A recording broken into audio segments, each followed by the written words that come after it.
సుబ్బయ్య గారి జర్నీ ఎట్లా అసలు స్టార్టింగ్ నుంచి మీకు?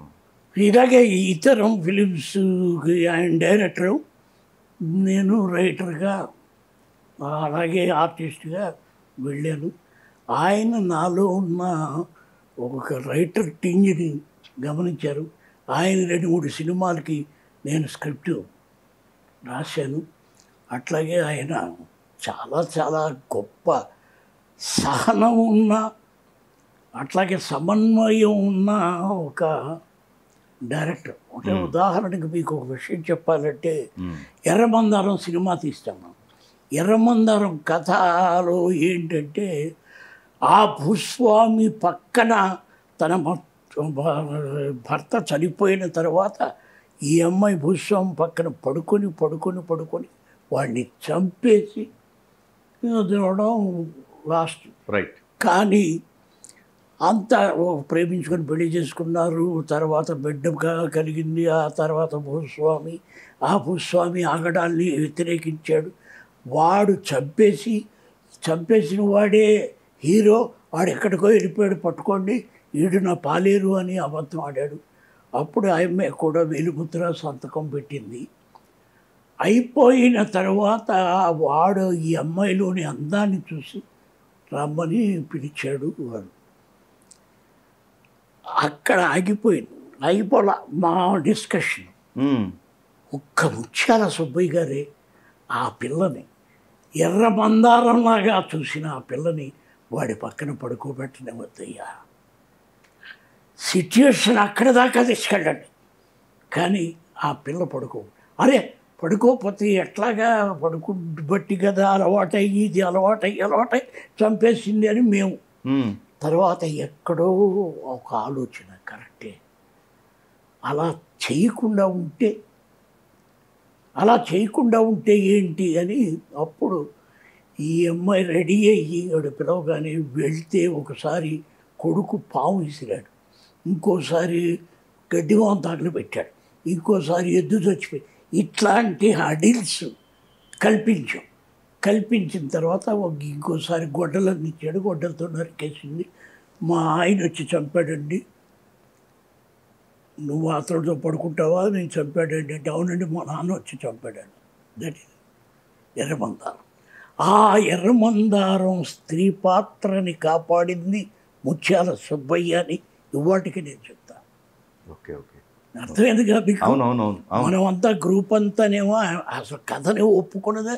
ఆ అమ్మాయి వాడితో పడుకొని చంపేసింది అందరికీ ఒప్పుకున్నాం. కానీ ఆయన దాన్ని వ్యతిరేకించి ఆ అమ్మాయి సౌశల్యాన్ని కాపాడాడు. గ్రేట్.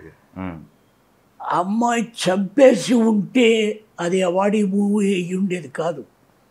చంపేసింది అవార్డీ మూవీ అయింది, కానీ చెడిపోయి ఉంటే చెడిపోయా. కరెక్ట్. అవును. ఆ చెడిపోకుండా చేయడం వల్ల అది 5 నందులు గెలుచుకుంది, బంగారు. ఔచిత్యం అంటారా? అంతేనా? అంతే, పాత్ర ఔచిత్యం. అంతే కదా, అంతే. అదే సూపర్ కదా, సూపర్. అవును. అది ఇక్కడ ఇంకోటి, మీరు లెఫ్ట్ భావజాలం ఉంది కదా మీకు, అప్పటికి ఇప్పటికి పరిస్థితులు మారాయా ఏమన్నా మీరు గమనించినప్పుడు? అప్పుడు ఉన్న మీరు బాగా దగ్గరగా చూశారు సమాజాన్ని, ఇప్పుడు మార్పులు ఏమైనా వచ్చాయా? బాగుందా? ఏమైనా మారలేదంటారా? మార్పులు అంటే ఎలాంటి మార్పులు వచ్చాయంటే, ఇందిరాగాంధీ ఎంట్రన్స్తో కౌంటర్ రెవల్యూషన్ స్టార్ట్ అయింది. అంటే కమ్యూనిస్టులు ఏం మాటలు మాట్లాడారో, కమ్యూనిస్టులు ఏ పోరాటాలు చేశారో, ఆ పోరాటాలన్నిటినీ ఇందిరాగాంధీ నెరవేర్చేసి, ఆమె యాజిఫ్ అవన్నీ తన పథకాలే అన్నట్లుగా దున్నేవాడిది. భూమి పండించేవాడే ఆసామి అండం, 20 సూత్రాల పథకం, ఇలాంటివన్నీ దాన్ని కౌంటర్ రెవల్యూషన్ అంటారు.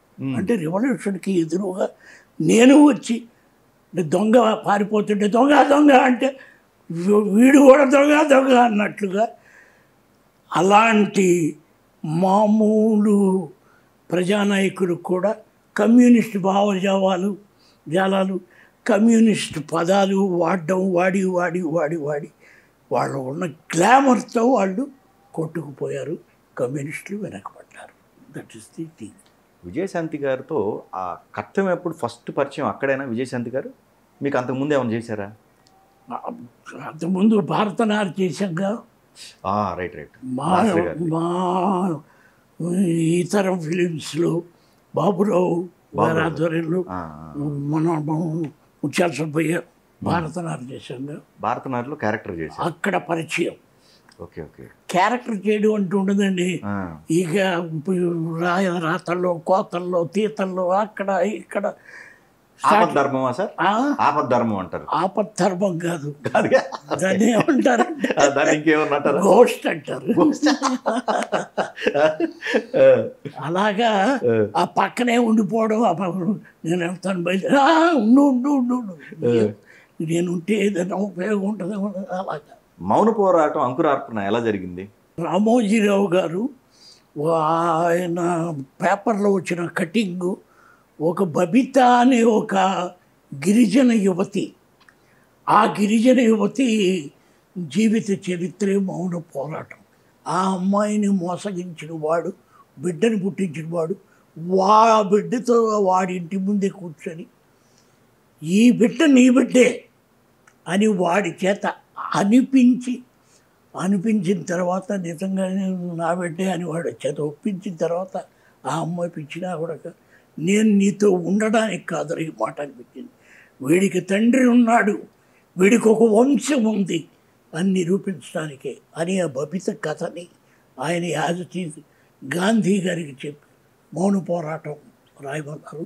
అప్పుడు మౌన పోరాటం కూర్చొని రాయడం జరుగుతోంది. క్లైమాక్స్ వచ్చేసరికి ఇంకా పొటెన్షియాలిటీ చాలేదన్నప్పుడు అప్పుడు అట్లూరి రామారావు గారికి పరుచూరి బ్రదర్స్కి బాంధవ్యం ఉండడం వల్ల వాళ్ళు క్లైమాక్స్లో ఎంటర్ అయ్యారు.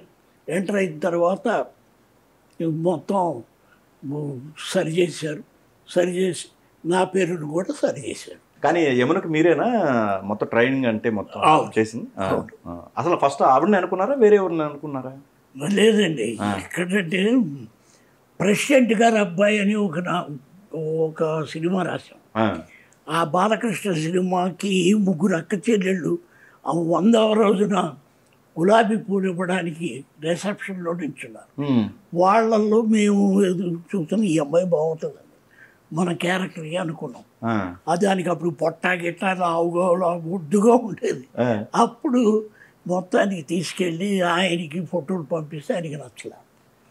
చైర్మన్ గారికి నచ్చకపోతే కాదు మేము తయారు చేస్తామని రోజు ఆఫీస్కి వెళ్ళి ఆ అమ్మాయిని తయారు చేసి మొత్తానికి కూడు పెట్టకుండా కుమ్ముడు పెట్టకుండా సన్నగా తయారు చేసి ఇప్పుడు మా డైలాగులు రాసి ఆ డైలాగులతో షూట్ చేసి ఆ అమ్మాయికి ఆ కట్టు ఆ బొట్టు అవన్నీ పెట్టి పంపిస్తే చాలా బాగుందన్న.